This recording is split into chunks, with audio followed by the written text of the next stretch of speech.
ഹരേ കൃഷ്ണ ഹരേ കൃഷ്ണ. ഓം നമോ ഭഗവതേ വാസുദേവായ. ഓം നമോ ഭഗവതേ വാസുദേവായ. ഓം നമോ ഭഗവതേ വാസുദേവായ. ഓം അജ്ഞാനതിമിരാന്തസ്യ ജ്ഞാനാഞ്ജനാശലാകയാ ചക്ഷുരുന്മീലിതം യേന തസ്മൈ ശ്രീ ഗുരവേ നമഃ. നമോ വിഷ്ണുപാദായ കൃഷ്ണപ്രേഷ്ഠായ ഭൂതലേ ശ്രീമതേ ഭക്തിവേദാന്ത സ്വാമിനിധി നാമിനെ. നമസ്തേ സാരസ്വതേ ദേവേ ഗൗരവാണി പ്രചാരിണേ നിർവിശേഷ ശൂന്യവാദി പാശ്ചാത്യദേശധാരിണേ. ജയ ശ്രീ കൃഷ്ണ ചൈതന്യ പ്രഭു നിത്യാനന്ദ ശ്രീ അദ്വൈത ഗദാധര ശ്രീവാസാദി ഗൗരഭക്തവൃന്ദ. ഹരേ കൃഷ്ണ കൃഷ്ണ കൃഷ്ണ ഹരേ ഹരേ, ഹരേ രാമ രാമ രാമ ഹരേ ഹരേ. ഹരേ കൃഷ്ണ. ശ്രീ ശ്രീ രാധാ ഗോവിന്ദ ടെമ്പിൾ ഇസ്കോൺ മാംഗ്ലൂരിന്റെ ഭഗവത്ഗീത ക്ലാസ്സിലേക്ക് എല്ലാവർക്കും സ്വാഗതം. ഹരേ കൃഷ്ണ. എല്ലാവർക്കും പ്രണാമം. ഹരേ കൃഷ്ണ. ഹരേ കൃഷ്ണ മാതാജി പ്രണാമം. ക്വസ്റ്റ്യൻ ആൻസർ ഇട്ടിട്ടുണ്ടോ 10ന്റെ? വന്നോ? വന്നിട്ടില്ലേ? സന്ധ്യ മാതാജിന്റെ കൂടെ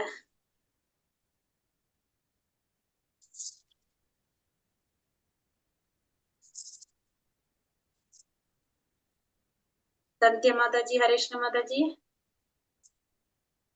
ഉണ്ടോ? നോക്കട്ടെ. ഹരേഷ് മാതാജി 10ന്റെ ക്വസ്റ്റ്യൻ ആൻസർ ഒന്ന് നോക്കിയിടാവോ? ഇന്ദു മാതാജി ആരെങ്കിലും? Okay Mataji, thank you Mataji, പ്രണാമം. ഹരേ കൃഷ്ണ. അപ്പൊ നമ്മള് 9ാമത്തെ അധ്യായം നമ്മൾ കഴിഞ്ഞു. 9ാമത്തെ അധ്യായത്തിൽ എന്തിനെ കുറിച്ചാ പറയുന്നത്? ശരിക്കും അനന്യ ഭക്തിയെ കുറിച്ച് അല്ലെ? കാരണം ഭഗവാനെ വേറെ ഒന്നിനെ കുറിച്ചും ചിന്തിക്കാതെ നമുക്ക് ആരെ മാത്രം ചിന്തിക്കുക? ഭഗവാനെ മാത്രം ചിന്തിക്കുക, ഭഗവാനെ മാത്രം സേവനം ചെയ്യുക, ഭഗവത് സേവനം. അതാണ് അതിൽ മെയിൻ ആയിട്ട് പറയണത്. നമ്മള് അനന്യഭക്തി, വേറെ ഒന്നുമില്ല നമുക്ക് ചിന്ത. എന്ത് മാത്രമേ ഉള്ളൂ? ഭഗവാനാണ് നമ്മുടെ ലക്ഷ്യം. ഭഗവാനെ ലക്ഷ്യപ്രാപ്തിയാക്കിയിട്ട് നമ്മൾ അതിനു വേണ്ടിയിട്ട് പ്രവർത്തിക്കുക. നമ്മള് ചെയ്യുന്നതും എന്താ പറഞ്ഞത്, എപ്പോഴും ഭഗവാനെ മനസ്സുറപ്പിക്കുക, ഭഗവാന്റെ ഭക്തനാവുക, ഭഗവാനെ ആരാധിക്കുക, പ്രണമിക്കുകയും ചെയ്യുക. അങ്ങനെയാണെങ്കിൽ നമുക്ക് ഭഗവാനെ പ്രാപിക്കാനായിട്ട് സാധിക്കും എന്നാണ് നമ്മള് 9ാമത്തെ അധ്യായത്തില് മെയിൻ ആയിട്ട് പറഞ്ഞ ആ പോയിന്റ്. അപ്പൊ അതില് പറയുന്നത് ഭക്തിയിലൂടെ മാത്രമേ നമുക്ക് എന്ത് സാധിക്കുള്ളൂ? ഭഗവാനെ പ്രാപിക്കാനായിട്ട് സാധിക്കുള്ളൂ. വേറെ ഒരു വഴി നമുക്കില്ല. അപ്പൊ അത് നമ്മള് ചെയ്യാന്നുള്ളതാണ് 9ാമത്തെ അധ്യായത്തിൽ നമുക്ക് മെയിൻ ആയിട്ട് പറഞ്ഞത്. ഇനി 10ാമത്തെ അധ്യായത്തിൽ നമ്മൾ എന്താ പറയുന്നത്? ഭഗവാന്റെ വിഭൂതികളെ കുറിച്ചാണ് പറയുന്നത്. 10ാമത്തെ അധ്യായത്തില് വിഭൂതി എന്ന് വെച്ചാൽ നമുക്കറിയാം. എന്താണ് വിഭൂതി എന്ന് വെച്ചത്? നമ്മൾ പഠിച്ചിട്ടുണ്ടായിരുന്നു. എന്താണ്? നമ്മള് ഈ ഭൗതിക പ്രപഞ്ചത്തില് നമുക്ക് എങ്ങനെയാണ് ഭഗവാൻ നിറഞ്ഞു നിൽക്കുന്നത്? നമ്മുടെ ഇന്ദ്രിയങ്ങൾ കൊണ്ട് കാണാൻ സാധിക്കാവുന്ന, ഗ്രഹിക്കാവുന്ന വിധത്തില് ഭഗവാൻ എങ്ങനെയാണ് നിറഞ്ഞു നിൽക്കുന്നത്, അല്ലെങ്കിൽ ഭഗവാൻ എങ്ങനെയാണ് ഈ പ്രപഞ്ചത്തിൽ കാണുന്നത്? അതാണ് നമ്മൾ എന്തുകൊണ്ട് ഉദ്ദേശിക്കുന്നത്? വിഭൂതി കൊണ്ട് ഉദ്ദേശിക്കുന്നത്. അതായത് ഈ ഭൗതിക പ്രപഞ്ചത്തില് നമ്മുടെ ഇന്ദ്രിയങ്ങൾക്ക് ഗ്രഹിക്കാൻ സാധിക്കാവുന്ന വിധത്തില് ഭഗവാൻ എങ്ങനെ കാണുന്നു, ഭഗവാനെ നമുക്ക് എങ്ങനെ കാണാനായിട്ട് സാധിക്കും, അതാണ് എന്തുകൊണ്ട് അർത്ഥമാക്കുന്നത്? വിഭൂതി എന്നതുകൊണ്ട് അർത്ഥമാക്കുന്നത്. നമുക്ക് അധ്യായം 10 വിഭൂതി യോഗം നോക്കാം. ഹരേ കൃഷ്ണ. ഓം നമോ ഭഗവതേ വാസുദേവായ. ശ്രീ ശ്രീ രാധാ ഗോവിന്ദ് കി ജയ്, ശ്രീല പ്രഭുപാദ് കി ജയ്. അപ്പൊ അധ്യായത്തിന് 3 ഭാഗങ്ങളാക്കിയിട്ടാണ് ഇതിൽ തിരിച്ചിരിക്കുന്നത്.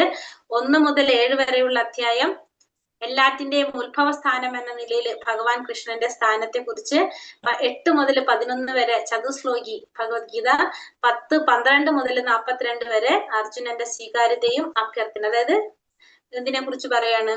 ഭഗവാന്റെ വിഭൂതികളെ കുറിച്ച് പറയണം. അപ്പൊ 1 മുതൽ 7 വരെയുള്ള അധ്യായം എല്ലാറ്റിന്റെയും ഉത്ഭവസ്ഥാനമായിട്ടുള്ള കൃഷ്ണന്റെ സ്ഥാനത്തെ കുറിച്ചാണ് പറയുന്നത്. ഹരേ കൃഷ്ണ. ഓം നമോ ഭഗവതേ വാസുദേവായ. ശ്രീ ഭഗവാനുവാച ഭൂയ ഏവ മഹാബാഹോ ശൃണു മേ പരമം വചഃ യത്തേഹം പ്രിയമാണായ വക്ഷ്യാമി ഹിതകാമ്യയ.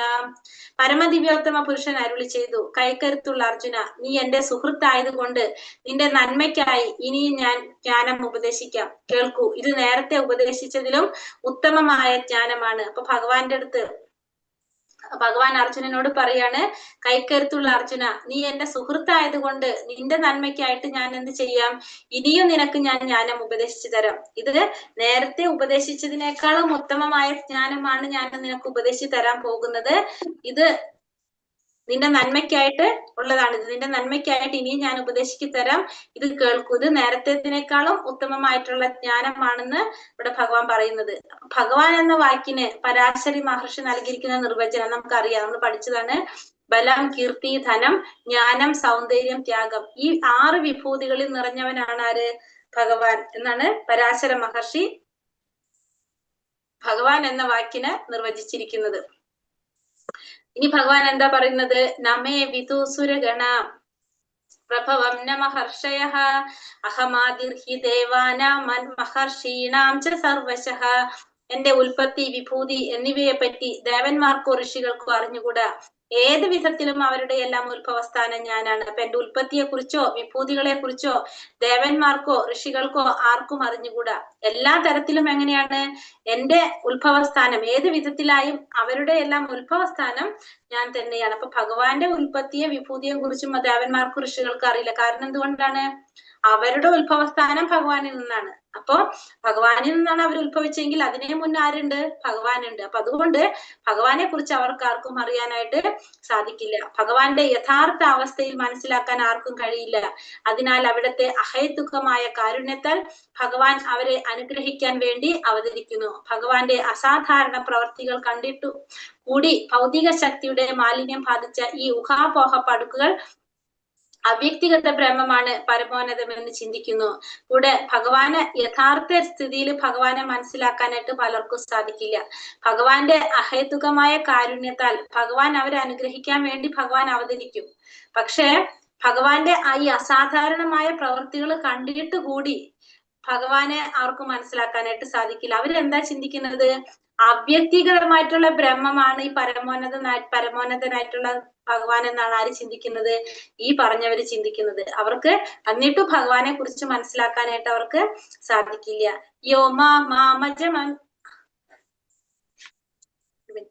യോമാജമനാതിം ച വേത്തി ലോകാമഹേശ്വരം അസമ്മൂഢ സമാത്തേഷു സർവപാപൈ പ്രമുച്യത്തെ.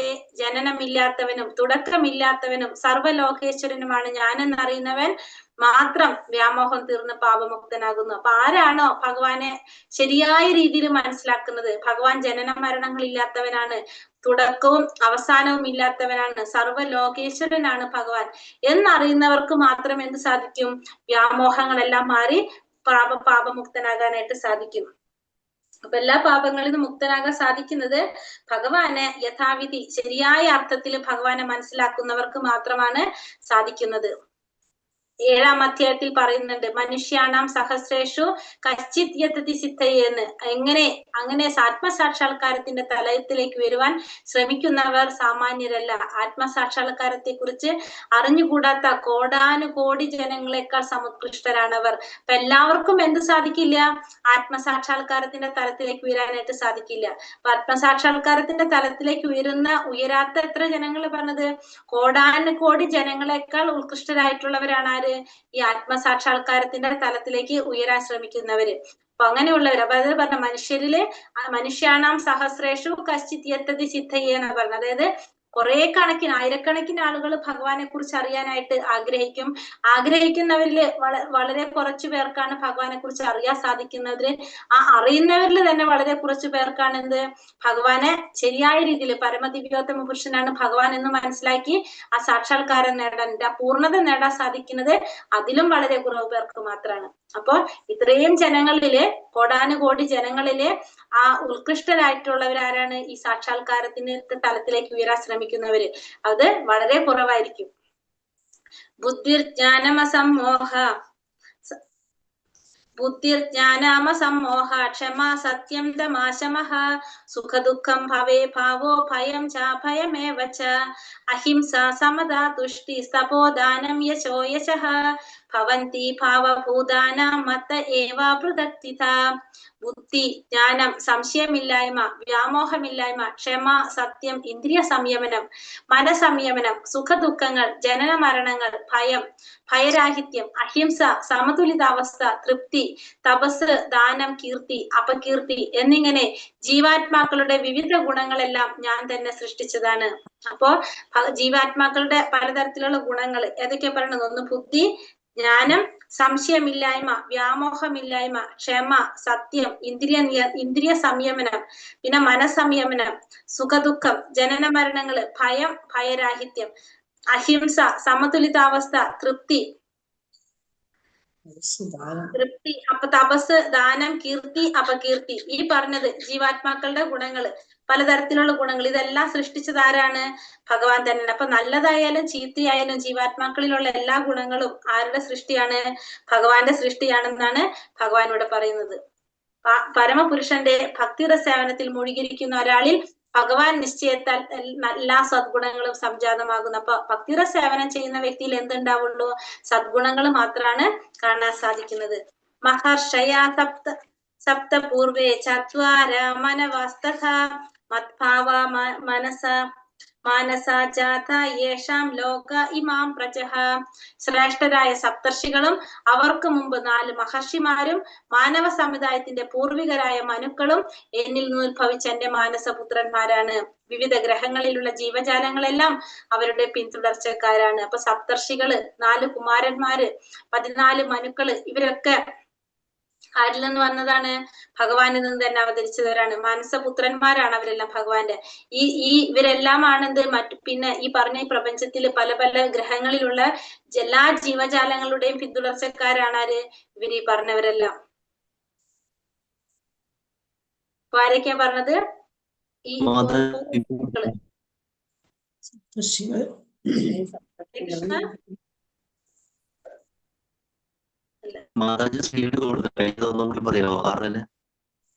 അതാണ് ഇപ്പൊ അടുത്തേക്ക് വരുന്നത്. അതന്നെ പറയണത് കേട്ടോ. 6-ാമത്തെ തന്നെ പറയണത് പുറത്ത്. അപ്പൊ ഇതിലെന്താ പറഞ്ഞത്? എല്ലാറ്റിന്റെ ഉറവിടം ഭഗവാനാണ്.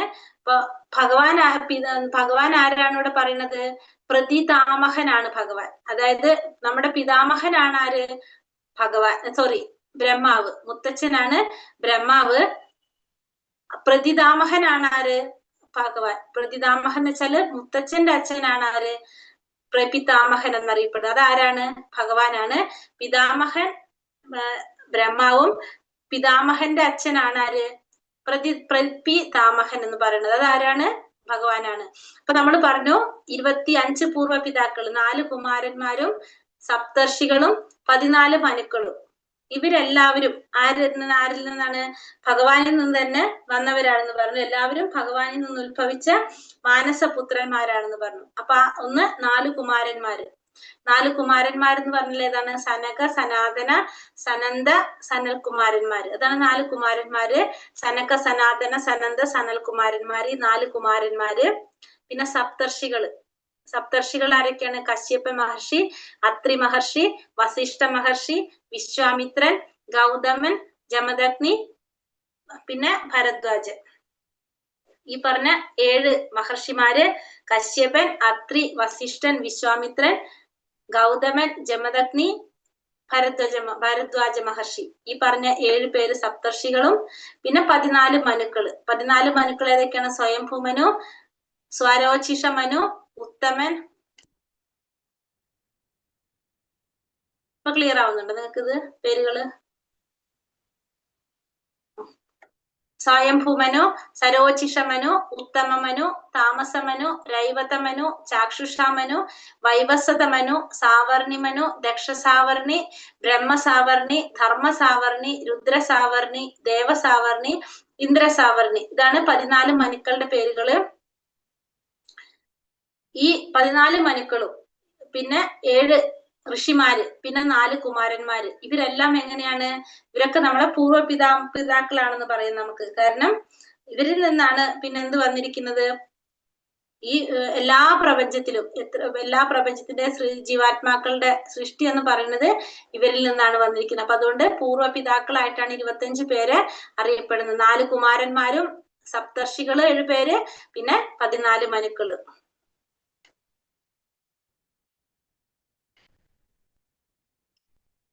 ഏതാം വിഭൂതി യോഗം ച മമ യോ വേത്തി തത്വതഃ സോ വികൽപേന യോഗേന യുജ്യതേനാത്ര സംശയഃ.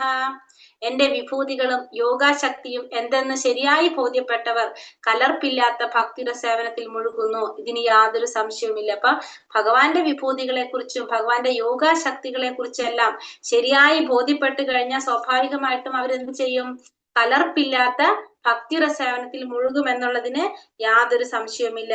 കാരണം അവര് ഭക്തിരസേവനം ചെയ്യും. കാരണം ഭഗവാനെ കുറിച്ച് ശരിയായ അർത്ഥത്തിൽ മനസ്സിലാക്കി കഴിഞ്ഞാൽ നമുക്ക് എന്തറിയാൻ സാധിക്കും? നമ്മുടെ പരമമായ ലക്ഷ്യം, ഒരു മനുഷ്യ ജീവിതത്തിന്റെ പരമമായ ലക്ഷ്യം എന്ന് പറയുന്നത് ഭഗവാന്റെ സേവനമാണ്. അപ്പൊ നമ്മൾ സ്വാഭാവികമായിട്ടും എന്ത് ചെയ്യും? ഭഗവത് സേവനത്തിൽ മുഴുകുമെന്നുള്ളതിന് യാതൊരു സംശയവുമില്ല. ഇനി ഭഗവാനെ കുറിച്ച് പറയുന്നതാണ് ചതുശ്ലോകി ഭാഗവതം. ഭഗവാൻ ചതുശ്ലോകം ഉപദേശിക്കുന്നു. ആ 4 ശ്ലോകം, ഇത് ഭഗവത്ഗീതയുടെ അകക്കാമ്പ് എന്നാണ് അറിയപ്പെടുന്ന ശ്ലോകങ്ങളാണ് ഈ 4 ശ്ലോകങ്ങള്. ഈ ഭഗവത്ഗീതയുടെ മൊത്തം ഉള്ളടക്കം അല്ലെങ്കിൽ അന്തസത്ത ഈ 4 ശ്ലോകങ്ങളിലാണ് ഇരിക്കുന്നത്. അതാണ് ചതുശ്ലോകി എന്നറിയപ്പെടുന്നത്. 8, 9, 10, 11 4 ശ്ലോകങ്ങള്. അഹം സർവസ്യ പ്രഭവോ മത്ത സർവം പ്രവർത്തതേ ഇതി മത്വാ ഭജന്തേ മാം ഭൂതാ ഭാവാ സമന്വിതഃ. ഭൗതിക ആധ്യാത്മിക ലോകങ്ങളുടെ ഉറവിടം ഞാനാണ്. എല്ലാം എന്നിൽ നിന്നാണ് ഉണ്ടായത്. ഇത് പൂർണ്ണമായിട്ട് അറിയുന്ന ബുദ്ധിമാന്മാർ എന്റെ സേവനത്തിൽ ഏർപ്പെടുകയും എന്നെ ഉള്ളഴിഞ്ഞ് ആരാധിക്കുകയും ചെയ്യും. അപ്പൊ ഭൗതിക ലോകത്തിന്റെയും ആധ്യാത്മിക ലോകത്തിന്റെയും ഉറവിടം ഞാനാണ്. എല്ലാം എന്നിൽ നിന്നാണ് ഉണ്ടായിട്ടുള്ളത്. ഇത് പൂർണ്ണമായിട്ടും മനസ്സിലാക്കുന്ന ബുദ്ധിമാന്മാരെന്ത് ചെയ്യും? എന്റെ സേവനത്തിൽ ഏർപ്പെടുകയും ചെയ്യും, എന്നെ ഉള്ളഴിഞ്ഞ് ആരാധിക്കുകയും ചെയ്യും. അപ്പോ ഭൗതിക ലോകത്തിന്റെയും ആധ്യാത്മിക ലോകത്തിന്റെയും ഉറവിടം ആരാണ്? ഭഗവാനാണ്. എല്ലാം ഭഗവാനിൽ നിന്നാണ് ഉണ്ടായിട്ടുള്ളത്. ഇത് മനസ്സിലാക്കുന്നവരാണ് ഭഗവാന്റെ സേവനത്തിൽ ഏർപ്പെടുന്നതും ഭഗവാനെ ഉള്ളഴിഞ്ഞ് ആരാധിക്കുന്നതും. സൃഷ്ടിയുടെ ആരംഭത്തിൽ പരമപുരുഷനായ നാരായണൻ മാത്രമേ ഉണ്ടായിരുന്നുള്ളൂ. ബ്രഹ്മാവില്ല, ശിവനില്ല, അഗ്നിയോ ചന്ദ്രനോ ആകാശമോ ഭൂമിയോ നക്ഷത്രങ്ങളോ സൂര്യനോ ഒന്നുമില്ല. ഭഗവാന്റെ നെറ്റിയിൽ നിന്നാണ് ശിവന്റെ ഉൽപ്പത്തി എന്ന് നാരായണ ഉപനിഷത്തിൽ പറയുന്നു. അപ്പൊ നാരായണ ഉപനിഷത്തിൽ പറയുന്നത് ഭഗവാന്റെ നെറ്റിയിൽ നിന്നാണ് ആരുടെ ഉൽപ്പത്തി? ശിവന്റെ ഉൽപ്പത്തി എന്ന് നാരായണ ഉപനിഷത്തില് പറയുന്നു. നാരായണ ഉപനിഷത്തിൽ പറയുന്നത് ഭഗവാന്റെ നെറ്റിയിൽ നിന്നാണ് ആരുടെ ഉൽപ്പത്തി? ശിവന്റെ ഉൽപ്പത്തി എന്ന് പറയുന്നു. ബ്രഹ്മശിവാദികളുടെ സ്രഷ്ടാവായിട്ടുള്ള ഭഗവാനെ തന്നെയാണ് ആരാധിക്കേണ്ടത് എന്നാണ് വേദസിദ്ധാന്തം മോക്ഷധർമ്മത്തില് പറയുന്നത്. മച്ചിത്ത മദ്ഗത പ്രാണ ബോധയന്ത പരസ്പരം കഥയന്തശ്ച മാം നിത്യം തുഷ്യന്തി ചാരമന്തി ച. എന്റെ ശുദ്ധഭക്തന്മാരുടെ ചിന്ത എന്നിൽ കുടികൊള്ളുന്നു. അവരുടെ ജീവിതം തികച്ചും എന്റെ സേവനത്തിനായി സമർപ്പിതമായിരിക്കും. എന്നെ കുറിച്ചുള്ള സംഭാഷണത്തിൽ ഏർപ്പെട്ട് പരസ്പരം ബോധദീപ്തരാവുക വഴി അവർ സംതൃപ്തിയും ആനന്ദവും അനുഭവിക്കുന്നു. അപ്പൊ ഭഗവാന്റെ ശുദ്ധഭക്തന്മാരുടെ ചിന്ത ആരിൽ കുടികൊള്ളാണ്? ഭഗവാനിൽ തന്നെയാണ് കുടികൊള്ളുന്നത്. അപ്പൊ അവരെപ്പോഴും എന്ത് ചെയ്യും? ഭഗവാന്റെ സേവനത്തിനായിട്ട് അവരുടെ ജീവിതം സമർപ്പിച്ചിരിക്കുന്നവരായിരിക്കും. മാത്രമല്ല ഭഗവാനെ കുറിച്ചുള്ള സംഭാഷണത്തിൽ ഏർപ്പെട്ടുകൊണ്ട് അവർ പരസ്പരം ബോധദീപ്തരാവുക വഴി അവർ എന്ത് ചെയ്യും? ആനന്ദവും സംതൃപ്തിയും അനുഭവിക്കുകയും ചെയ്യും. ഒരു വിത്ത് പോലെയാണ് ഈ ഭക്തിയുടെ സേവനം. ജീവസത്തയുടെ ഹൃദയത്തിൽ ഈ ബീജം നട്ടു കഴിഞ്ഞ ശേഷം ആ ജീവാത്മാവ് ഹരേ കൃഷ്ണ മന്ത്രോച്ചാരണം ചെയ്തുകൊണ്ടും കേട്ടുകൊണ്ടും ഇരുന്നാൽ ആ വിത്ത് മുളച്ചു വരും. ഒരു വിത്ത് പതിവായി നനച്ചുകൊണ്ടിരുന്നാൽ എന്നതുപോലെ ഭക്തിയുടെ സേവനത്തിന്റെ ആധ്യാത്മികമായ ചെടിയും ക്രമേണ വളർന്ന് ഭൗതിക ലോകത്തോടെ തോട് തുളച്ച് പരവ്യോമത്തിലെ ബ്രഹ്മജ്യോതിസോളം എത്തും. ആ പരവ്യോമത്തിലും അത് വളർന്ന് ഗോലോക വൃന്ദാവനം എന്ന് പേരുള്ള കൃഷ്ണന്റെ സർവോത്കൃഷ്ട ലോകത്തോളം ഉയരുന്നു. അവസാനം അത് ഭഗവാന്റെ പാതാരവിന്ദങ്ങളെ ആശ്രയിച്ച് വിശ്രമിക്കുകയും ചെയ്യുന്നു. അപ്പോ ഭക്തിയുടെ സേവനം എന്ന് പറയുന്നത് എങ്ങനെയാണ്? ഒരു വിത്ത് പോലെയാണ്. ആ ജീവാത്മാവിന്റെ ഹൃദയത്തില് ആ വിത്ത് അത് നട്ട ശേഷം നമ്മുടെ ജീവാത്മാവ് എന്ത് ചെയ്യും? ഹരേ കൃഷ്ണ മന്ത്രോച്ചാരണം ചെയ്തുകൊണ്ടിരുന്നു കഴിഞ്ഞാൽ അല്ലെങ്കിൽ കേട്ടുകൊണ്ടിരുന്നു കഴിഞ്ഞാൽ ആ വിത്ത് തന്നെത്താനെ മുളയ്ക്കും. അങ്ങനെ ആ വിത്ത് പതിവായിട്ട് നനച്ചുകൊണ്ടിരുന്നാൽ എന്ന പോലെ ഈ ഭക്തിരസേവനത്തിന്റെ ആധ്യാത്മിക ചെടിയും എന്താണ്? അത് ക്രമേണ വളർന്നിട്ട് എന്ത് ചെയ്യത്? ഭൗതിക ലോകത്തിന്റെ തോട് തിളച്ച് പരവ്യോമത്തിലെത്തും. പരവ്യോമത്തിലെ ബ്രഹ്മജ്യോതിസിൽ വന്നിട്ട് ആ ബ്രഹ്മജ്യോതിസിന് പരവ്യോമത്തിൽ നിന്ന് എവിടേക്ക് പോകും? ഗോലോക വൃന്ദാവനം എന്ന ഭഗവാന്റെ ഉത്കൃഷ്ട ലോകത്തിലേക്ക് എത്തും. അവസാനം അത് എവിടേക്ക് എത്തും? ഭഗവാന്റെ പാതാരവിന്ദങ്ങളിൽ ആശ്രയിച്ച് വിശ്രമിക്കുകയും ചെയ്യും. തേഷാം സതതയുക്താനാം ഭജതാം പ്രീതിപൂർവകം ദദാമി ബുദ്ധിയോഗം തം യേന മാമോപയാന്തി തേ. പ്രേമഭക്തിയോടെ എന്നെ സദാ ആരാധിക്കുന്നവർക്ക് എന്നെ പ്രാപിക്കാൻ ഉതകുന്ന ബുദ്ധിവിശേഷം ഞാൻ നൽകും. ആരാണ് എന്നെ പ്രേമഭക്തിയോട് കൂടി ആരാധിക്കുന്നത് അവർക്ക് എന്നെ പ്രാപിക്കാനുള്ള ബുദ്ധിവിശേഷം ഞാൻ തന്നെ നൽകുമെന്നാണ് ഇവിടെ ഭഗവാൻ പറയുന്നത്. അപ്പൊ ഭഗവാനെ ആരാധിക്കുന്നവർക്ക്, ഭഗവാനെ കുറിച്ച് അറിയാൻ ആഗ്രഹിക്കുന്നവർക്ക് അത് മനസ്സിലാക്കാനും ഗ്രഹിക്കാനുള്ള ബുദ്ധി ആര് തന്നെയാണ് നൽകുന്നത്? ഭഗവാൻ തന്നെയാണ് നൽകുന്നത്. പക്ഷെ എങ്ങനെയായിരിക്കണം? പ്രേമഭക്തിയോടുകൂടി എന്നെ ആരാധിക്കുന്നവർക്ക്. ആത്മസാക്ഷാത്കാരത്തിന്റെ മാർഗത്തിൽ മുന്നോട്ട് പോകാൻ തക്ക ബുദ്ധിശക്തി ഇല്ലെങ്കിലും ഭക്തിപൂർവമായ ഭഗവത് സേവനത്തിൽ നിർവ്യാജം കൊണ്ടിരുന്നാൽ അയാൾക്ക് പുരോഗതിക്കും ഭഗവത് സന്നിധി പോകുന്നതിനുമുള്ള അവസരം കൃഷ്ണൻ നൽകും. ആത്മസാക്ഷാത്കാരത്തിന്റെ മാർഗത്തിൽ മുന്നോട്ട് പോകാൻ തക്ക ബുദ്ധിശക്തി ഒരാൾക്ക് ഇല്ലെങ്കിലും ആ വ്യക്തി ഭക്തിപൂർവ്വം ഭഗവത് സേവനം നിർവഹിച്ചു കൊണ്ട് പോകുകയാണെങ്കിൽ ആ വ്യക്തിക്ക് പുരോഗതി നേടാനും ഭഗവത് സന്നിധി പോകാനുള്ള അവസരം ആര് നൽകും? ഭഗവാൻ തന്നെ നൽകിക്കൊള്ളും. നമ്മൾ പിന്നെ ഒന്നും ചിന്തിക്കേണ്ട ആവശ്യമില്ല എന്നാണ് നമുക്ക് മനസ്സിലാക്കി തരുന്നത്. ഭഗവത് സേവനം ചെയ്യാന്ന് മാത്രമേ ഉള്ളൂ. തേഷാമേവാനുകമ്പാർത്ഥം അഹമജ്ഞാനജം തമഃ നാശയാമ്യാത്മഭാവസ്തോ ജ്ഞാനദീപേന ഭാസ്വത. അവരിൽ സവിശേഷ അനുകമ്പയോടെ ഞാൻ ഹൃദയസ്ഥനായിട്ട് ജ്ഞാനദീപം കൊണ്ട് അവരുടെ അജ്ഞാനജന്യമായ തമസിനെ അകറ്റുന്നു. അപ്പൊ ഇവരിലെ സവിശേഷ അനുകമ്പയോടുകൂടി ഞാൻ ഹൃദയസ്ഥനാകുന്നു. എന്നിട്ടോ ജ്ഞാനദീപം കൊണ്ട്, ആ ജ്ഞാനത്തിന്റെ ദീപം കൊണ്ട് അവരുടെ ഉള്ളിലെ അജ്ഞാനജന്യമായിട്ടുള്ള തമസിനെ ഞാൻ അകറ്റിക്കളയും. അപ്പൊ ഓരോരുത്തരിലും എന്താണ്? സവിശേഷ അനുകമ്പയോടുകൂടി എല്ലാവരിലും ഞാൻ ഹൃദയസ്ഥനായിക്കൊണ്ട് ആ ജ്ഞാനത്തിന്റെ ദീപം അവിടെ തെളിക്കും. എന്നിട്ട് എന്ത് ചെയ്യും? ആ അജ്ഞാനജന്യമായിട്ടുള്ള അജ്ഞാനമാകുന്ന ആ തമസിനെ അവിടെ നിന്ന് മാറ്റുകയും ചെയ്യും. അപ്പൊ ഒരു വിശുദ്ധ ഭക്തന്റെ ഹൃദയത്തിൽ കൃഷ്ണൻ എപ്പോഴും വാഴുന്നുണ്ട്. സൂര്യ തേജസ്വിയായ അവിടുത്തെ സാന്നിധ്യത്തിൽ അജ്ഞാന അന്ധകാരം ഉടൻ നീങ്ങിപ്പോകുന്നു. ഇങ്ങനെയാണ് ഭഗവാൻ ശുദ്ധ ഭക്തജനങ്ങളോടുള്ള വിശേഷ കാരുണ്യം കാണിക്കുന്നത്. അപ്പൊ എല്ലാവരുടെ ഉള്ളിൽ അജ്ഞാനം പോയിക്കഴിഞ്ഞാൽ എന്താണ്? നമ്മുടെ എല്ലാ തരത്തിലുള്ള പാപങ്ങൾക്കും, നമ്മുടെ എല്ലാ എന്താ പറയാ ആഗ്രഹങ്ങൾക്കും എല്ലാം കാരണം എന്താണ്? അജ്ഞാനമാണ്. അജ്ഞതയാണ് എല്ലാത്തിന്റെയും കാരണം. അപ്പൊ ഈ അജ്ഞത ഇല്ലാതായി കഴിഞ്ഞാൽ സ്വാഭാവികമായിട്ട് നമുക്ക് എന്ത് സാധിക്കും? ഭഗവാന്റെ കാരുണ്യം, അതായത് ഭഗവാനിലേക്ക് നമുക്ക് അടുക്കാനുള്ള അവസരങ്ങൾ നമുക്ക് ഉണ്ടാകും. അപ്പോ നമുക്ക് എന്ത് സാധിക്കാണ്? അവിടെ ആ ഭഗവാന്റെ കാരുണ്യം നമുക്ക് കിട്ടുകയാണ് ചെയ്യുന്നത്. അപ്പൊ അജ്ഞാനം മാറ്റാന്നുള്ളതാണ് ഇവിടെ ആര് ചെയ്യുന്നത്? നമ്മുടെ ഉള്ളില് ഹൃദയസ്ഥനായിക്കൊണ്ട്, ഭഗവാൻ ഹൃദയസ്ഥനായിക്കൊണ്ട്, ഭഗവാൻ അവിടെ ഹൃദയസ്ഥനായി കഴിഞ്ഞാൽ അവിടെ സ്വാഭാവികമായിട്ട് അവിടെ എന്തായി? പ്രകാശായി. അന്ധകാരം പോയി. അവിടെ അന്ധകാരം പോയി അജ്ഞാനത്തിന്റെ പ്രകാശം എല്ലാവർക്കും അനുഭവിക്കാനുമായിട്ട് സാധിക്കും. അപ്പൊ ഈ 4 ശ്ലോകങ്ങളാണ് എന്തറിയപ്പെടുന്നത്? ചതുശ്ലോകി ഭഗവത്ഗീത എന്ന് പറയുന്ന 4 ശ്ലോകങ്ങള് ഭഗവത്ഗീതയുടെ അകക്കാമ്പാണ്, അല്ലെങ്കിൽ എന്താണ്, അന്തസത്തയാണെന്ന് പറയാം ഈ 4 ശ്ലോകങ്ങള്. ഇനി അടുത്തത് 12 മുതൽ 18 വരെ അർജുനന്റെ സ്വീകാര്യതയും അഭ്യർത്ഥന. അപ്പൊ ഇത് മനസ്സിലാക്കിയപ്പോ ഈ ഭഗവാൻ ഇത് പറഞ്ഞപ്പോ അർജുനൻ എങ്ങനെയാണ് ഭഗവാനെ കുറിച്ച് പറയുന്നത്? അതെങ്ങനെയാണ് ഭഗവാൻ അർജുനൻ എങ്ങനെയാണ് അത് സ്വീകരിച്ചതെന്ന് പറയാൻ ഇവിടെ. അർജുന ഉവാച പരം ബ്രഹ്മ പരം ധാമം പവിത്രം പരമം ഭവാൻ പുരുഷം ശാശ്വതം ദിവ്യം ആദിദേവാമചം വിപും ആഹുസ്താമൃഷയാ സർവേ ദേവർഷീർനാരദസ്തഥാ അസിതോ ദേവലോ വ്യാസ സ്വയം ചൈവ പ്രവീഷിമേ. അർജുനൻ പറഞ്ഞു, അങ്ങ് ആരാണ്? പരബ്രഹ്മമാണ്, പരമദിവ്യോത്തമ പുരുഷനാണ് അങ്ങ്. പരമമായ ധാമവും പവിത്രമായതും നിരപേക്ഷ തത്വവും ഭവാൻ തന്നെയാണ്. സനാതനും അഭൗതികനും ആദിപുരുഷനും അജനും മഹാനുമാണ് അങ്ങെന്ന് എല്ലാ ഋഷികളും മുന്നിൽ പറയുന്നു. ഇപ്പോൾ അങ്ങ് സ്വയം എന്നോട് ഇത് വ്യക്തമായി പറയുകയും ചെയ്യുന്നു. അപ്പൊ പറയുന്നത് അങ്ങ് പരമദിവ്യോത്തമ പുരുഷനാണ്, പരമമായ ധാമവും പവിത്രമായതും നിരപേക്ഷ തത്വവും എല്ലാം ആര് തന്നെയാണ്? അങ്ങ് തന്നെയാണ്.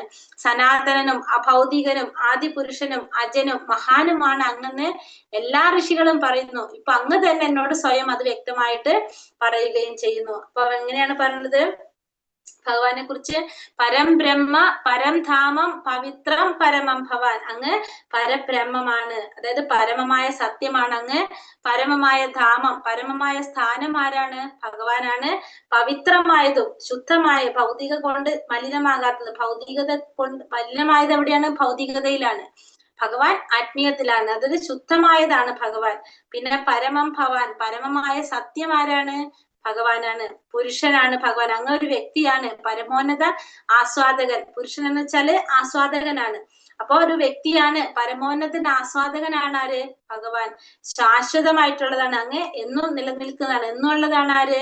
ഭഗവാൻ നിത്യനാണ്, ഭഗവാൻ ശാശ്വതമാണ്, ദിവ്യമായിട്ടുള്ള അതീന്ദ്രിയമായിട്ടുള്ളതും ആദിദേവനുമാണ് ആര്? ഭഗവാൻ ജനനരഹിതനാണ്, ഭഗവാൻ അജനാണ്. അജൻ എന്ന് വെച്ചാൽ ജനനരഹിതനാണ് ഭഗവാൻ, വിഭുവാണ്, സർവോന്നതനാണ് ഭഗവാൻ. അതുപോലെ തന്നെ എല്ലാ ആചാര്യന്മാരും സ്വീകരിച്ചു. നാരദൻ, അസിതൻ, ദേവലൻ, വ്യാസനെ പോലുള്ള എല്ലാ ആചാര്യന്മാരും അത് സ്വീകരിച്ച് അറിഞ്ഞിട്ടുള്ള ഒരു കാര്യമാണ്. പിന്നെ ഇപ്പോ അങ്ങ് തന്നെ അത് അതേപടി എനിക്ക് മനസ്സിലാക്കി തരുന്നു. അങ്ങ് സ്വയം എന്നോട് ഇത് വ്യക്തമായി പറയുകയും ചെയ്യുന്നു. ദേവന്മാർക്കോ ദാനന്മാർക്കോ അവിടുത്തെ വ്യക്തിത്വം മനസ്സിലാക്കാൻ കഴിയില്ല. അപ്പൊ ആർക്കും ആരെ കുറിച്ച് അറിയാൻ സാധിക്കില്ല?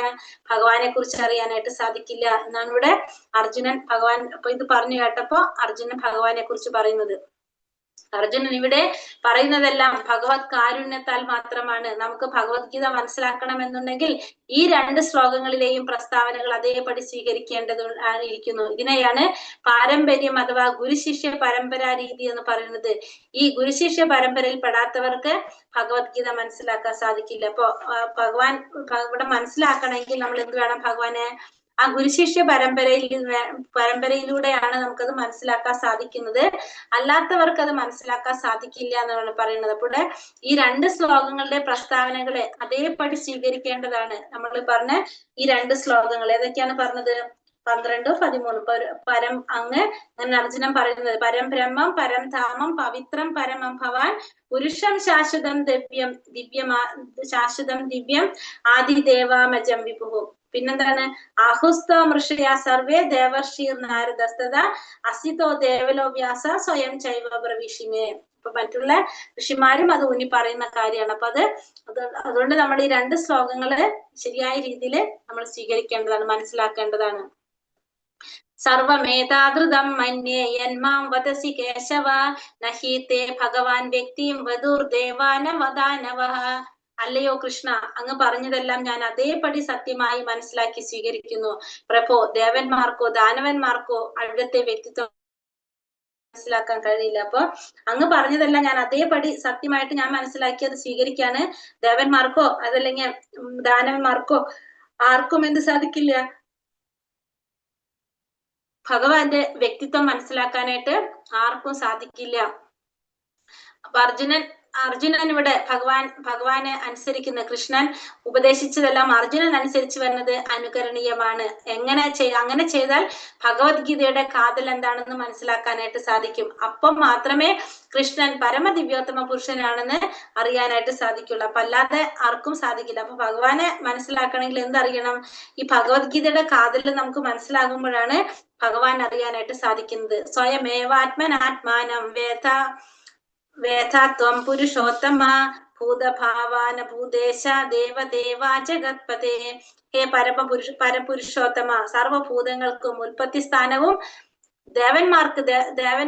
ദേവനുമായ ഭഗവാനെ ജഗദീശ്വര, അങ്ങേക്ക് മാത്രമേ അങ്ങയുടെ തന്നെ അന്തരംഗ ശക്തിയാൽ അങ്ങയെ അറിയാൻ കഴിയുകയുള്ളൂ. അപ്പോൾ പറയുന്നത് എല്ലാ സർവഭൂതങ്ങൾക്കും ഉൽപ്പത്തി സ്ഥാനം ദേവന്മാരുടെ ദേവനായിട്ടുള്ള ഭഗവാനെ ജഗദീശ്വര, അങ്ങേക്ക് മാത്രമേ എന്ത് സാധിക്കുള്ളൂ? അങ്ങയുടെ തന്നെ അന്തരംഗ ശക്തി കൊണ്ട് അങ്ങയെ കുറിച്ച് അറിയാനായിട്ട് കഴിയുള്ളൂ. വേറെ ആർക്കും കഴിയില്ല ഭഗവാനെ കുറിച്ച് അറിയാനായിട്ട്.